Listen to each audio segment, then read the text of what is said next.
Hi everyone, alcohols पढ़ रहे थे हम लोग और उसमें अल्कोहल का डिहाइड्रेशन देख रहे थे कि जब अल्कोहल को किसी प्रोटोनिक एसिड के प्रेजेंस में हीट किया जाता है तो डिहाइड्रेशन होता है और प्रोडक्ट के रूप में अल्कीन बनता है। डिहाइड्रेशन का मैकेनिज्म भी हम लोग देखे थे और मैकेनिज्म में एक मेन इम्पॉर्टेंट बात जो हम लोग कंसिडर किए थे वह कि अल्कोहल का जो डिहाइड्रेशन है वह एक कार्बोकेटायन इंटरमीडिएट से होकर के होता है। आप किसी भी रिएक्शन का रेट या उसमें जो स्पीसीज इन्वॉल्व्ड हैं उनका रिएक्टिविटी डिपेंड करता है उस इंटरमीडिएट की स्टेबिलिटी पे। तो चूँकि अल्कोहल का डिहाइड्रेशन में इंटरमीडिएट कार्बोकेटायन है तो उस कार्बोकेटायन का स्टेबिलिटी डिसाइड करेगा रिएक्शन का रेट या अल्कोहल का रिएक्टिविटी। तो कार्बोकेटायन के स्टेबिलिटी के बारे में जो हम लोग जानते हैं कि methyl carbocation is least stable and tertiary alkyl carbocation is most stable among the normal alkyl carbocations. तो टर्शियरी कार्बोकेटायन मोस्ट स्टेबल है। इसका मतलब हुआ कि जो टर्शियरी अल्कोहल है उसका डिहाइड्रेशन सबसे आसानी से होगा। Rate of dehydration tertiary alcohol का फास्टेस्ट होगा। और यह बात जो है एक्सपेरिमेंटल डाटा के आधार पे क्लियर होता है कि यदि आप कोई प्राइमरी अल्कोहल लेते हो, सपोज आप प्रोपेन 1ऑल लिए, यह एक प्राइमरी अल्कोहल है, प्रोपेन 1ऑल 1 डिग्री है, तो इसके डिहाइड्रेशन के लिए हम लोग को जो है कंसनट्रेटेड सल्फ्यूरिक एसिड लेना पड़ता है।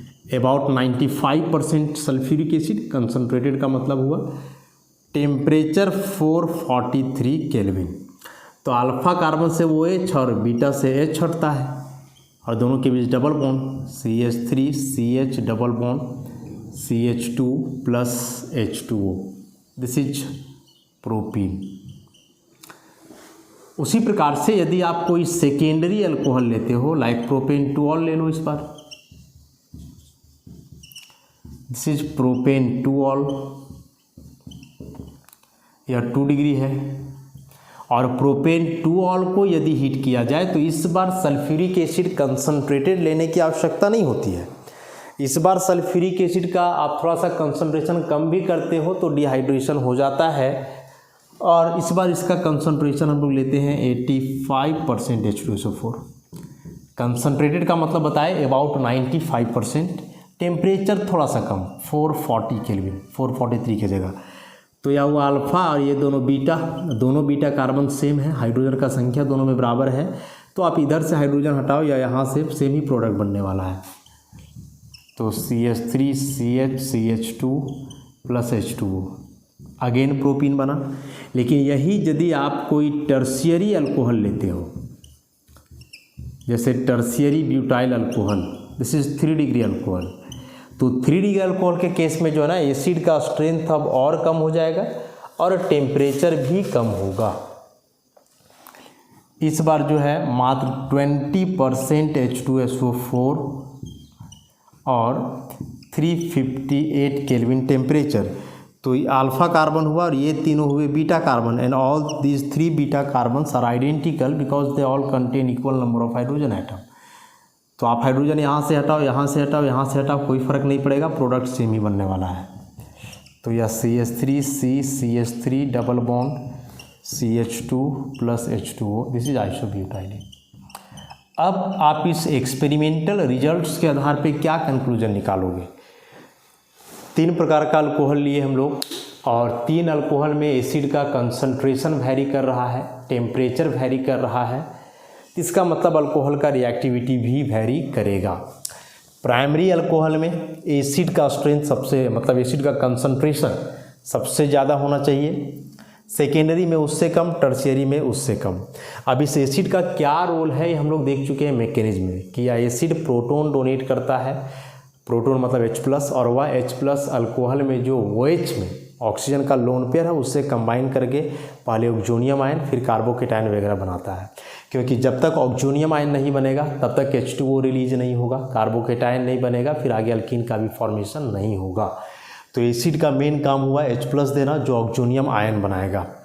अब ऑक्सोनियम आयन जितना जल्दी बनेगा उतना जल्दी डिहाइड्रेशन होगा, कार्बोकेटायन बनकर के फिर क्या बनना है, अल्कीन बनना है। तो इसमें एसिड का कंसंट्रेशन ज़्यादा है, इसका मतलब कि इसको H+ ज़्यादा चाहिए, तब जाकर के ऑक्सोनियम आयन बनेगा।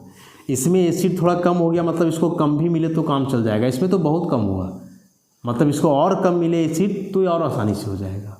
इसका मतलब यह नहीं हुआ कि ये 3 डिग्री में आप यदि कॉन्क H2SO4 लोगे तो डिहाइड्रेशन नहीं होगा, लेकिन जब हमको 20% से ही काम चल जा रहा है तो फिर 95% क्यों? कम एसिड लेंगे, कम बर्बादी होगा, रिएक्शन तो वैसे भी होना है। तो ये टर्शियरी के केस में जो देख रहे हो कि एसिड का स्ट्रेंथ कम हो गया, टेम्परेचर कम हो गया, इसका मतलब हुआ कि इसका रिएक्टिविटी बढ़ गया है। आप इस कंडीशन को यहाँ भी अप्लाई कर सकते हो, लेकिन इसको यहाँ अप्लाई नहीं कर सकते हो, क्योंकि इसके लिए कम से कम यही कंडीशन चाहिए और इसके लिए ही चाहिए। तो इस एक्सपेरिमेंटल डाटा के आधार पर हम लोग यह समझ सकते हैं कि 1 डिग्री अल्कोहल से आसानी से डिहाइड्रेशन होता है 2 डिग्री का, और उससे भी आसानी से हो जाएगा किसका? 3 डिग्री का। और ये डाटा स्पष्ट कर रहे हैं। रीजन कई हुए, एक तो जो इंटरमीडिएट बन रहा है कार्बोकेटायन, उसके स्टेबिलिटी को हम लोग देख सकते हैं। दूसरा इस कार्बन ऑक्सीजन बॉन्ड के पोलैरिटी वगैरह को भी देख सकते हैं। और इन सारे बेसिक्स के आधार पे हम लोग अल्कोहल के डिहाइड्रेशन का जो रेट है उसको ऐसे एक्सप्लेन करेंगे। अब चलो, एक तो यहाँ से ही बात क्लियर हुआ। अब कि यदि सल्फ्यूरिक एसिड का कंसंट्रेशन आप वेरी कर रहे हो तो क्या प्रोडक्ट का नेचर पे प्रभाव पड़ेगा या नहीं पड़ेगा? तो देखो, जो अल्कोहल का डिहाइड्रेशन है बहुत सेंसिटिव है, या एसिड के स्ट्रेंथ पे भी डिपेंड करता है, टेम्परेचर पे भी डिपेंड करता है। तो एक तो अभी हम लोग देखें अल्कोहल का रिएक्टिविटी के आधार पे, और अब जो अभी देखोगे इसमें से बड़ा ही अलग केस है।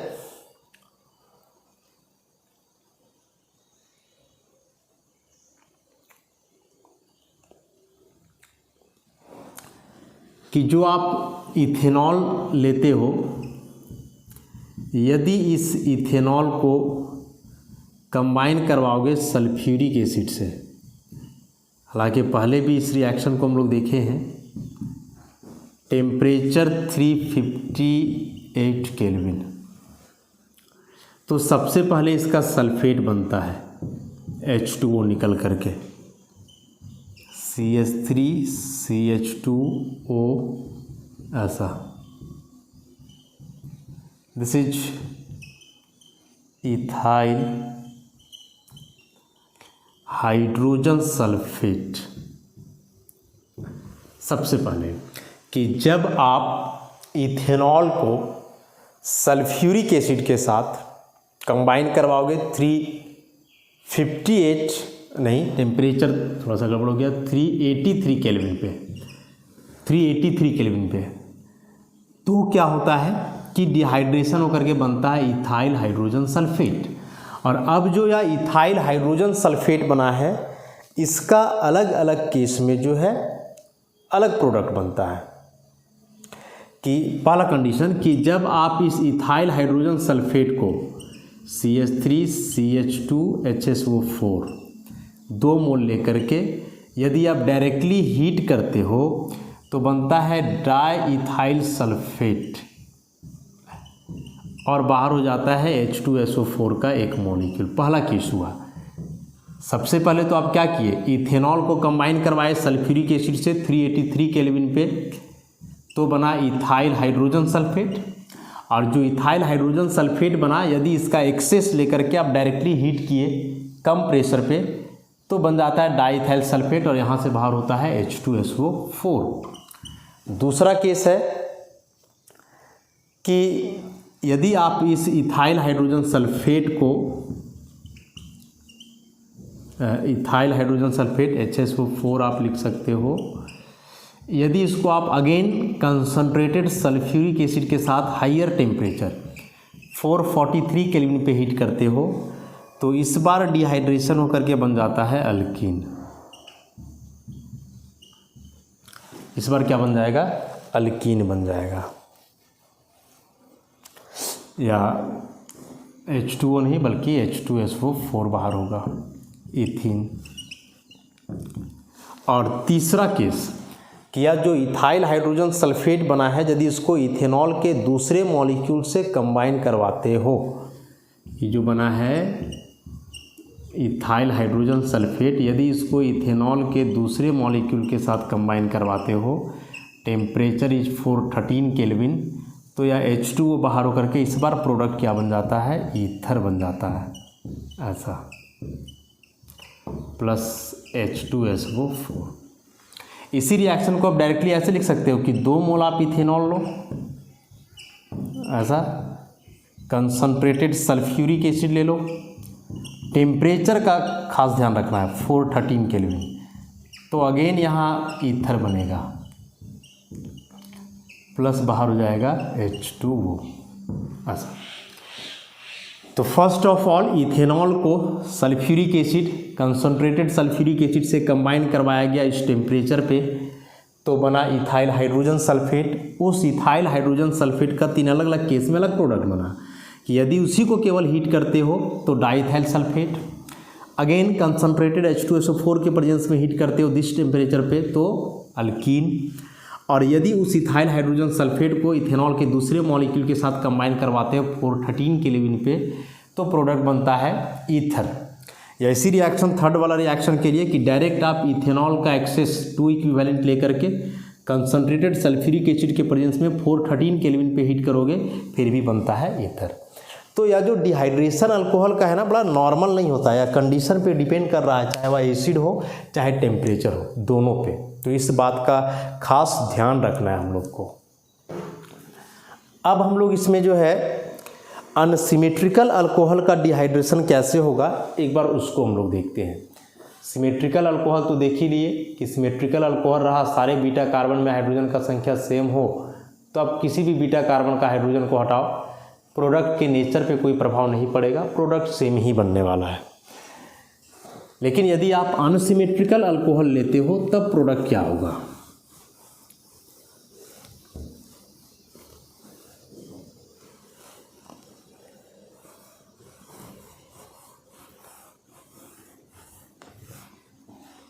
मान लो आप लेते हो कुछ ऐसा CH3 CH2 CHOH CH3, this one 2-ब्यूटेनॉल, तो जिससे जुड़ा हुआ अल्फा और बगल वाला कार्बन हुआ बीटा।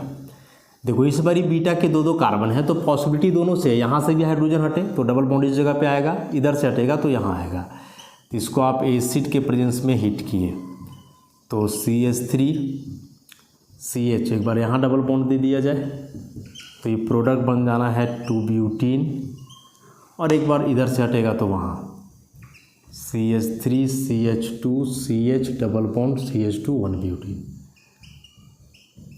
तो यदि अल्कोहल अनसिमेट्रिकल है और उसका डिहाइड्रेशन करते हो तो मोर देन 1 प्रोडक्ट बनेंगे।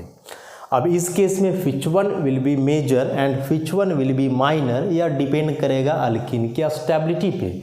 और इस टाइप का केस हम लोग पहले भी देख चुके हैं, जिसमें एक रूल फॉलो होता है जिसको हम लोग सेटजेफ रूल बोलते हैं। And according to Saytzeff rule कि when there is an option for elimination of hydrogen from the substrate molecule, it is always eliminated from that beta carbon which has lesser number of hydrogen atom। इस condition को हम लोग पहले देख चुके हैं कि यदि बीटा कार्बन अलग अलग हो, उनमें हाइड्रोजन का संख्या अलग हो, तो आप हाइड्रोजन को हमेशा उस बीटा कार्बन से हटाओ जहां पहले से हाइड्रोजन की संख्या कम है, क्योंकि ऐसा करने के बाद जो अल्कीन बनेगा वह ज़्यादा स्टेबल होगा। तो आप हाइड्रोजन यहाँ से भी हटाए, यहाँ से भी हटाए, यहाँ से हटाने पे 2-ब्यूटीन बना, यहाँ से हटाने पे 1-ब्यूटीन बना। और यदि इस दोनों अल्कीन की स्टेबिलिटी को कंपेयर करें तो इसमें से यह हुआ फंक्शनल ग्रुप का पार्ट, तो ये दोनों अल्फा हुए, अल्फा कार्बन में 3 हाइड्रोजन, यहाँ भी 3, टोटल 6 अल्फा हाइड्रोजन। उसी प्रकार से यहाँ ये अल्कीन का फंक्शनल ग्रुप हुआ, ये अल्फा और ये बीटा, तो यहाँ 2 alpha hydrogen. And on the basis of hyperconjugation we can confidently say that this alkene will be more stable than this, क्योंकि हाइपर कंजुगेशन में जितना अधिक अल्फा हाइड्रोजन का संख्या होता है उतना ज़्यादा सिग्मा इलेक्ट्रॉन का डिलोकलाइजेशन होगा, सिस्टम का एनर्जी उतना ही घटेगा और स्टेबिलिटी क्या हो जाएगा, उसका बढ़ जाएगा, इंक्रीज कर जाएगा। तो हाइपर कंजुगेशन के आधार पे जिस अल्कीन में अल्फा हाइड्रोजन का संख्या अधिक होता है वह ज़्यादा स्टेबल होगा। उसी प्रकार से मान लो कि आप कोई अल्कीन ऐसा लेते हो CH3 CH CH3 CHOH CH3 और इसको फिर से आप एसिड के प्रेजेंस में हीट करते हो। Again this one is alpha and this two are beta carbon atoms and here this two beta carbon atoms are also different. This one contain 3 hydrogen atom and this one contain only 1 hydrogen. So if you go through Sedgwick rule, this hydrogen atom must be eliminated from the alcohol to give the most stable alkene. तो जब आप यहाँ से हटाओगे सेडजेफ rule के अनुसार तो यह CH3 यहाँ डबल बॉन्ड CH3 प्लस आप यहाँ से हटाओगे यदि तो CH3 ऐसा बन जाना है. Obviously this one will be minor and this one will be the major. यहाँ भी वही केस है, यह मेजर हो जाएगा और ये माइनर हो जाएगा, क्योंकि यहाँ यदि देखोगे तो यह हुआ functional group. All this 3 are alpha, total 9 alpha hydrogen. यहाँ ई हुआ फंक्शनल ग्रुप, बगल वाला अल्फ़ा और ये दोनों बीटा, तो यहाँ मात्र 1 अल्फ़ा हाइड्रोजन है. तो यहाँ जो प्रोडक्ट फॉर्मेशन का रेशियो होगा उसमें काफ़ी डिफरेंस होगा कि यदि यह 99% बन रहा है तो मात्र 1%, जबकि यहाँ उतना ज़्यादा अंतर नहीं होगा, 70-30 इस टाइप का रेशियो में रहेगा. तो अल्कीन का स्टेबिलिटी में जितना ज़्यादा अंतर हो प्रोडक्ट का रेशियो उतना ही ज़्यादा डिफ़र करेगा, और अल्कीन का स्टेबिलिटी में जितना कम अंतर हो प्रोडक्ट का रेशियो भी उतना ही कम डिफ़र करेगा. तो अनसिमेट्रिकल अल्कोहल के केस में आप हमेशा सेडजेफ रूल की ओर जाओगे और उस बीटा कार्बन से हाइड्रोजन हटाओगे जहाँ पहले से हाइड्रोजन की संख्या कम है, क्योंकि वैसा करने से एक स्टेबल अल्कीन का फॉर्मेशन होता है, और उस अल्कीन का स्टेबिलिटी हम लोग जो है हाइपर कंजुगेशन के आधार पे एक्सप्लेन करते हैं. अब चूँकि बन रहा है कार्बोकेटायन तो बार बार एक ही चीज़ का चर्चा किया जा रहा है कि जहाँ कहीं भी कार्बोकेटायन एज एन इंटरमीडिएट हो, रीअरेंजमेंट बड़ा कॉमन होना है वहाँ, और रीअरेंजमेंट हुआ तो प्रोडक्ट का नेचर वेरी करेगा ही करेगा. तो अब कुछ रीअरेंजमेंट वाला केस हम लोग देखें.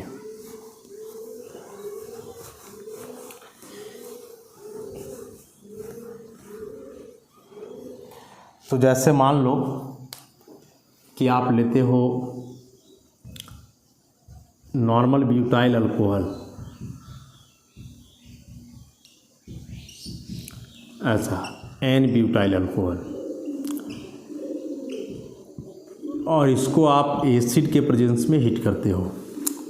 तो अभी इस एन ब्यूटाइल अल्कोहल के स्ट्रक्चर से हम लोग जाएं तो यह अल्फ़ा और ये बीटा, यहाँ तो एक सिंगल बीटा कार्बन है, यहाँ तो कोई ऑप्शन ही नहीं है कि कहाँ से हटेगा. एक सिंगल बीटा कार्बन है तो ऑब्वियसली यहीं से हाइड्रोजन हटेगा, और जब यहाँ से हाइड्रोजन हटेगा तो प्रोडक्ट हम लोग क्या बनाएंगे, ऐसा प्रोडक्ट बना देंगे 1 ब्यूटीन बनाएंगे H2O हटा करके ऐसा. But if we go through the mechanism of dehydration results will be different.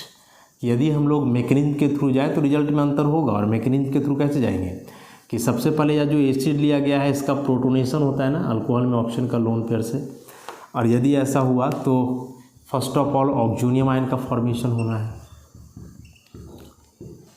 ऐसा. ऑक्सोनियम आयन से यहाँ H2O एलिमिनेट होगा और बनेगा carbocation, this one, and this one is 1 degree carbocation. 1 degree carbocation जो है मोस्ट स्टेबल तो नहीं होता है. तो अब हम लोग देखेंगे कि इस स्पीसीज में क्या 1 डिग्री 2 डिग्री कार्बोकेटायन में बदल सकता है या नहीं बदल सकता है.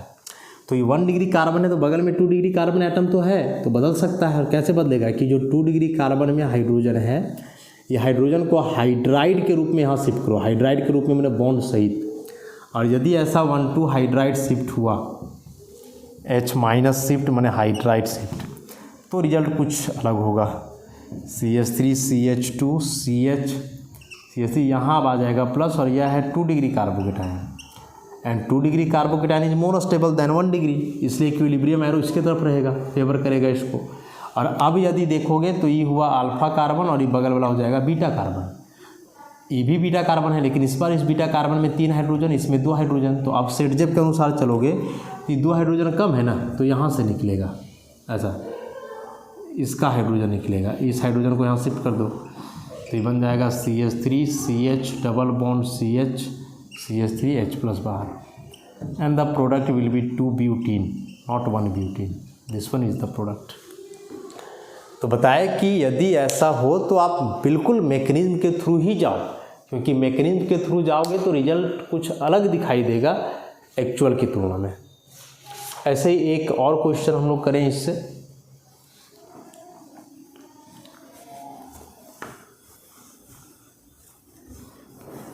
अल्कोहल का डिहाइड्रेशन इस चैप्टर का one of the most important topic है, जिससे क्वेश्चन एग्जामिनेशन में हमेशा आता है, चाहे वह बोर्ड एग्ज़ाम हो या कोई कॉम्पिटिटिव एग्जामिनेशन हो।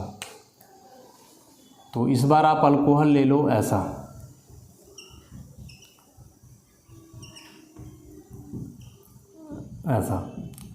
और इसको आप एसिड के प्रेजेंस में हीट करो, क्या प्रोडक्ट एक्सपेक्ट करोगे? तो अभी नॉर्मली हम लोग यदि देखें तो वो जुड़ा हुआ है, this one is alpha and this one will be beta. अब बीटा कार्बन में तो कोई हाइड्रोजन है ही नहीं, तो डायरेक्टली आप चलोगे तो बीटा कार्बन में कोई हाइड्रोजन नहीं है, और अल्कोहल का डिहाइड्रेशन के दरमियान OH तो अल्फा से हटेगा, लेकिन हाइड्रोजन तो बीटा कार्बन से हटता है, और बीटा कार्बन में कोई हाइड्रोजन है नहीं, तो आप एक्सपेक्ट करोगे कि इसका डिहाइड्रेशन नहीं होगा और कोई प्रोडक्ट नहीं बनेगा, नो प्रोडक्ट। एग्जामिनेशन में क्वेश्चन आएगा तो ऐसा भी केस रह सकता है, कोई प्रोडक्ट ना बने। लेकिन यदि आप मैकेनिज्म के थ्रू जाओ तो देखो क्या होगा। सबसे पहले प्रोटोनेशन अल्कोहल का ऐसा CH2OH2 प्लस, डिहाइड्रेशन होकर के क्या बनेगा, कार्बोकेटायन बनेगा, दिस वन 1 डिग्री कार्बोकेटायन, और 1 डिग्री कार्बोकेटायन तो बहुत कम स्टेबल होता है ना। तब हम लोग देखेंगे कि क्या यह 1 degree carbocation higher degree carbocation में बदल सकता है या नहीं बदल सकता है। तो बदलने के चांसेस तो हैं कि यदि इस बगल वाले कार्बन से पूरा मिथाइल ग्रुप को यहाँ शिफ्ट किया जाए तो रिजल्ट तो कुछ और ही आएंगे। तो CH3 यह हो जाएगा CH2CH3, और यहाँ plus this is 3 degree carbocation, और यह 3 डिग्री कार्बोकेटायन का स्टेबिलिटी तो इस 1 डिग्री की तुलना में बहुत ज़्यादा हो गया ना। तो यह रिएक्शन फेवर करेगा फॉरवर्ड डायरेक्शन को, मतलब 3 डिग्री कार्बोकेटायन बनेगा, इसका पॉसिबिलिटी बहुत ज़्यादा है। और अब यदि देखो तो this one is alpha beta and again this is beta. इस बीटा कार्बन में 2 हाइड्रोजन, इस बीटा कार्बन में 3, और यहाँ भी 3। तो अब यहाँ यदि आप सेटजेप को अप्लाई करोगे तो जहाँ से कम हाइड्रोजन है वहाँ से एलिमिनेट करो। तो इस हाइड्रोजन को जब हटाओगे तो प्रोडक्ट कुछ ऐसा बनेगा, CH3 double bond CH3, and this one will be the product. आप डायरेक्ट रिएक्शन को कंप्लीट कर रहे थे तो कोई प्रोडक्ट नज़र नहीं आ रहा था, लेकिन जब मैकेनिज्म के थ्रू गए तो प्रोडक्ट को बनाए।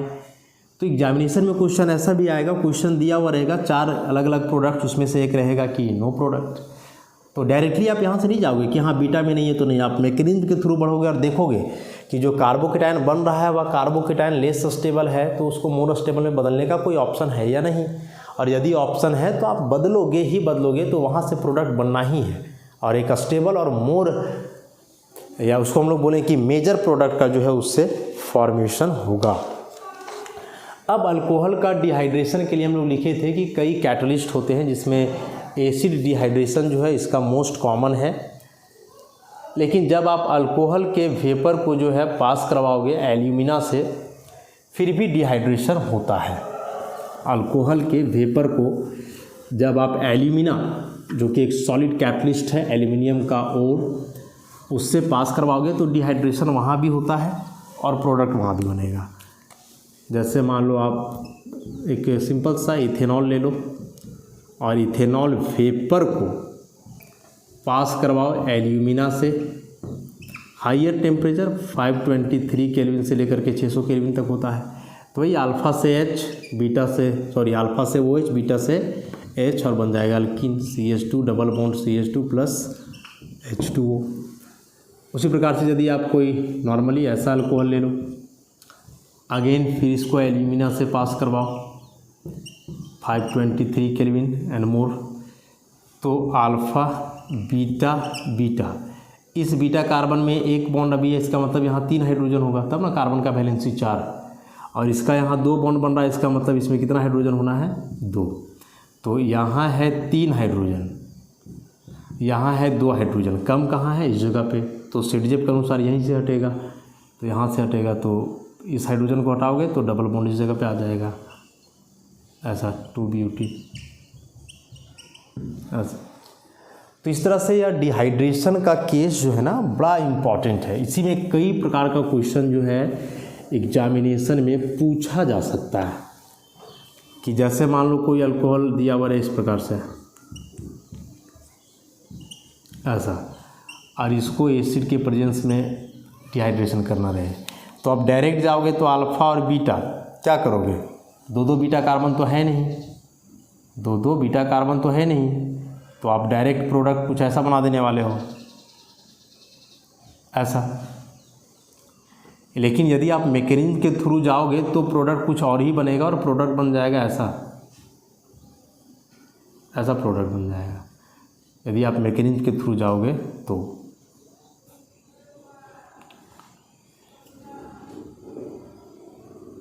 या फिर शायद या प्रोडक्ट ना बने, चलो मैकेनिज्म इसका देख ही लिया जाए। तो इसमें आई थिंक सेम ही बनेगा, ओनली यही प्रोडक्ट बनेगा। मैकेनिज्म के थ्रू आप जाते भी हो तो कोई फ़र्क पड़ेगा नहीं, सबसे पहले ही जुड़ेगा और जुड़ने के बाद जो है OH2 ऑक्सीजन आयन फ्री निकलेगा तो